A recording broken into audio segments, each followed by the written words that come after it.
Hi guys, it's Tamara. Back with another video this week. Let me move these. So we've been talking a lot about jealousy, right? We've talked about not just jealousy, but toxic jealousy. So the kind of jealousy that gets in the way. It makes you feel like you're guilty of something. It makes you feel worthless and demoralized and demeaned. So I can see my camera going out of focus, guys. Hold on, let me fix this. I usually don't edit when these things happen because I think it just creates more of a real connection when I'm just straight up with you. My camera's out of focus. Let me fix it. So, so let's go through some of the delusions that we're going to be talking about this week. So today, which is Wednesday, and then Friday, we're going to talk about delusions, and then we're going to wrap it up and talk about hallucinations on Monday.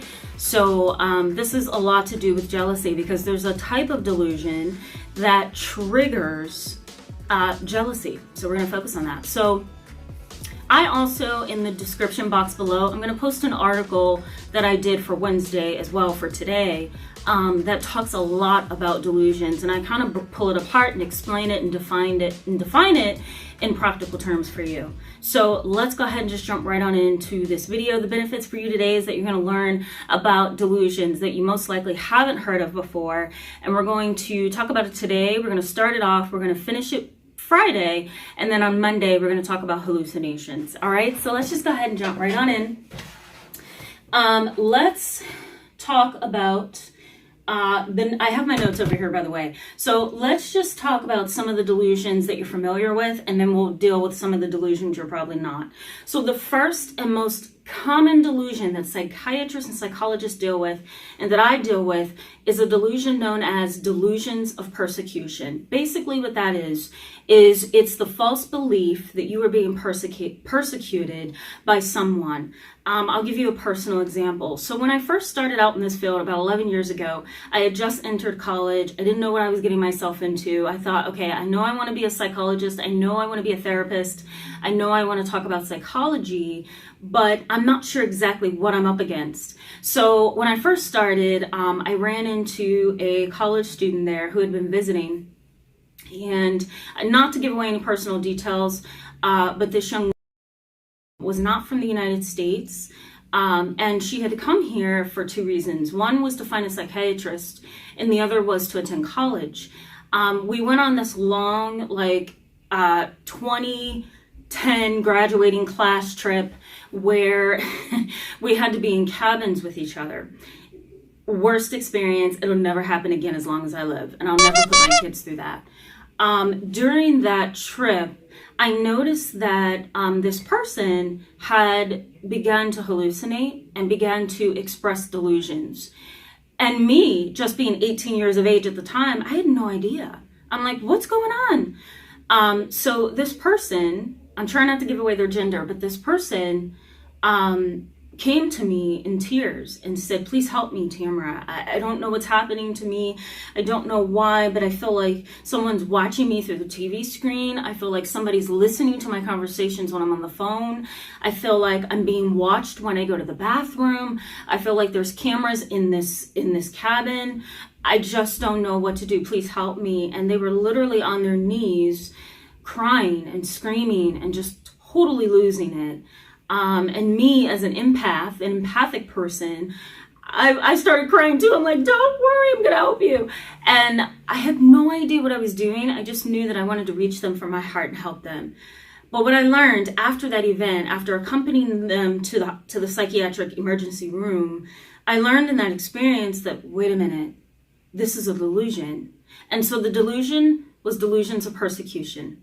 And that hadn't been the first experience that they had like that. That was actually the fifth experience in that entire week that they had, and they had delusions of persecution. It's the belief that someone is out to get you, that someone is persecuting you, that someone is setting things up against you.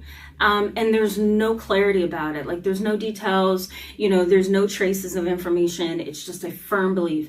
Forgive me for not explaining this, so let me do that now. What is a delusion? A delusion is a false belief held to be true despite evidence to the contrary. It's the belief that something is happening when it actually is not. There's no proof. It typically doesn't always make sense. There's no clear end and beginning. It's just a belief. And that belief is almost as locked in as a religion. It's locked in as a self-identity. It's locked in as a cultural belief system, if you will. You know, if you think about somebody who has a cultural belief or a religious belief, or they have a deep feeling of self-identity, they're confident in who they are, they believe in themselves, that's basically as close as I can get you to understanding what a delusion is. It's so locked in that it's hard to get somebody out of that. It's so difficult, and you can't medicate it. You can't counsel it most of the time because it's very difficult. Now, there are two types of delusions. Before we move on to our next type of delusion, there's two types. One, and I'm going to put it over here for you. One is bizarre, and two is non-bizarre. A bizarre delusion is the belief that something's happening, but it makes absolutely no sense. So let's say I had a delusion that was bizarre. I would say to you, while I'm talking to you and doing a video, there's a cow standing right over there watching me, and he's piercing me, and he's trying to consider which way that he can kill me. All right, that's bizarre. A non-bizarre delusion would be, I'm doing a video for you guys. I totally love my audience and my clients and my followers, but I also don't trust you. I believe that you are cyber stalking me. I believe that you are writing down my personal address so you can come and see me when I don't want you to come see me, right? That's a non-bizarre delusion. And that non-bizarre delusion says, this is what's happening, and there's a possibility that it could be happening, all right? So you want to keep those two things in mind when you're considering delusions. There's bizarre and non-bizarre. That makes it even more complicated, so hang in there. All right, so the next delusion is delusions of erotomania. And basically the way you say that is erotomanic delusions or erotomania. And basically what that is it's a jealousy, but it's a delusional jealousy. It's the jealousy that you see in a husband who believes his wife is having an affair, no matter how many times you say to him, this is not happening, you know, I'm not doing this. It's the type of jealousy and delusion that happens when you come through the door and your wife is like, where have you been? Why didn't you answer my phone call? Why didn't you answer my text message? Where have you been? Oh, why is that smudge on your shirt? Is that lipstick? What is going on here? Like, have you been doing this for months, right? That's the erotomania. It's that intense delusional jealousy, and it tends to be of a romantic nature. Now, there's a kind of jealousy that can happen that's not always romantic. You know, it can be the kind of jealousy that causes somebody to go into a full rage, causes somebody to steal your identity and pretend to be you, right? It could be a jealousy that pushes them to the brink of insanity, right? So delusional jealousy can be pretty powerful. I will come back on Friday and kind of define these a little bit more for you. And I'll also give you some examples of what delusional jealousy looks like. I think you'll enjoy that video. The next delusion is capgras syndrome. Tell me if you've ever heard of that one. Capgras syndrome. I bet you haven't. A lot of people are like, no, Tamara, I have no idea what that is. What's that? Capgras syndrome. It's the delusional belief that your loved one has been replaced by a copy, that your loved one is not your loved one sitting right across from you, talking to you and eating dinner with you. It is the belief and the delusion and the conviction that your loved one is no longer who they say they are. They have been literally replaced by a clone or somebody who mimics them and acts like them, but it's not them.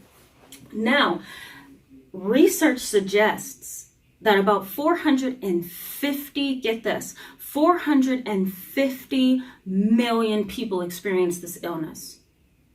Unbelievable. I study this and I'm like, really? 450 million people suffer from Capgras syndrome. The belief that their loved one is not who they say they are, that they are actually a clone. Hard to believe, hard to wrap your mind around. Okay, and research by Medscape, I think it's medscape.com, confirms that 450 million people experience this. So let me go over this with you. Who gets Capgras syndrome? Well, typically it's of a medical nature. It's a psychotic symptom, but it's usually triggered by a medical disorder, epilepsy, dementia, Parkinson's disease, right? The others would be schizophrenia, and that's a psychiatric disorder of basically, and I'll discuss some of this more on Friday, but basically it's a psychotic condition that includes delusions and hallucinations, as well as personality and behavior changes, and we'll go over that on Friday. But for the most part, epilepsy, dementia, and Parkinson's is usually the medical trigger for Capgras syndrome. 450 million people. Okay, the next one, and I want to go back over this too. I want to give you this fun fact that a French psychiatrist actually came up with that term, Capgras syndrome. And it was named after the French psychiatrist. And he had been seeing a lot of patients who had this firm delusional belief that their loved one wasn't who they said they were, that they were actually a clone or some kind of an example or similar person to their loved one. It has to be frightening. At the core of all of these delusional disorders is fear. And I'll talk a little bit more. I'll try to talk a little bit more about that on Friday. But I think, you know, when you're dealing with somebody who's delusional, it can be frustrating to you because you know that this is not true. You know that this is not what's happening. And if you could just get your loved one, your friend, your coworker to understand that this is not true, life would be better. But a delusion is not that easy to disrupt, right? It's going to take a lot of time, energy, and maybe years, decades of working with that person. And actually, you know, if I'm honest with you, it may never change. That person may hold that delusional belief for a very, very long time. Okay, so I want to mention one more delusion because I don't want this video to be too long for you. And I think this is an interesting point to end on, and we'll finish on Friday. Have you ever heard of Alice in Wonderland syndrome? Have you ever heard of Alice in Wonderland delusions? Probably not. That's another one. Alice in Wonderland delusion is basically the belief that reality is distorted. If you think about the Disney movie Alice in Wonderland, she was pretty confused, right? She had, I don't remember it, so forgive me. She had fallen asleep, I think, or she had like went into this trance and she's like in a whole other world and there's like bouncing around bunnies and trees are talking and there's all kind of like checker pieces talking and looking at her, and right. So Alice went through a lot in Alice in Wonderland. Like her whole world was distorted. And so Alice in Wonderland syndrome is basically the same thing. The individual has this firm conviction and belief that is false, of course, that they are in a Alice in Wonderland, that the world is distorted, things are not really making sense to them, everything has a meaning, everything has an underlying subliminal cause or purpose. It really is a frightening delusion to have because you're almost far removed psychologically from reality, and you really are pulled out of reality and put into a fantasy land in your mind, if you can imagine that. It's so frightening. So stay tuned, guys. We're going to finish this out on Friday. I want to make sure that I can answer all your good questions because I did get some questions about this topic before I put a video out, which is awesome.